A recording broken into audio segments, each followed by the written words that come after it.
We're the defenders of the force. We protect everything that is Air Force. Our job is to defend the base, to defend the people and the assets, and that's what we do. We do it, and we do it well. Through the process of 13 weeks, you're gonna get trained on all the different security forces' mission capabilities. And once you find out your assignment, you go to your next base.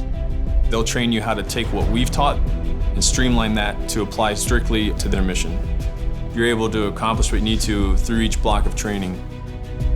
Block 1 consists of a lot of our security forces history, our culture. The students also learn foundational combative skills. We push the students a lot when it comes to physical aspects of the job. Block 2 is where the students are going to end up going to CADM, which is our combat arms section. They're going to end up learning how to properly handle both the M4 and the M9. You should be able to operate your weapon system like it's an extension of your own body. Block 3 is field training or deployment style expeditionary training. The students will arm up every single day with weapons, M4 and M9. Some days they're going to have simunition rounds. If you think that there's something that you're going to struggle with, that's fine. We'll help you through it. Identify where you're weak and don't hide that.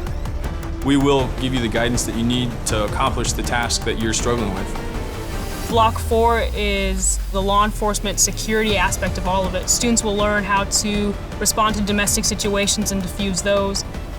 Entering and clearing is where the airmen will actually enter a room. The airmen will have to go in there, they'll have to enter every single room that they come across. They'll clear that out and they'll move up until they make contact with the target. If we have a team mentality, it's not just me by myself, then they're able to accomplish these things a lot better. All of those things culminate, and that gives you the defender. We're not always just doing one certain thing. Our training makes us adapt.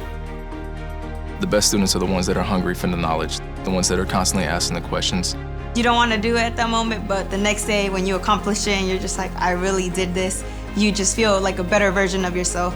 I think this builds a lot of character. You can see it in them. You can see it in the way they walk when they put on their beret. You can see that they're proud to be a defender, and I think that's a great thing.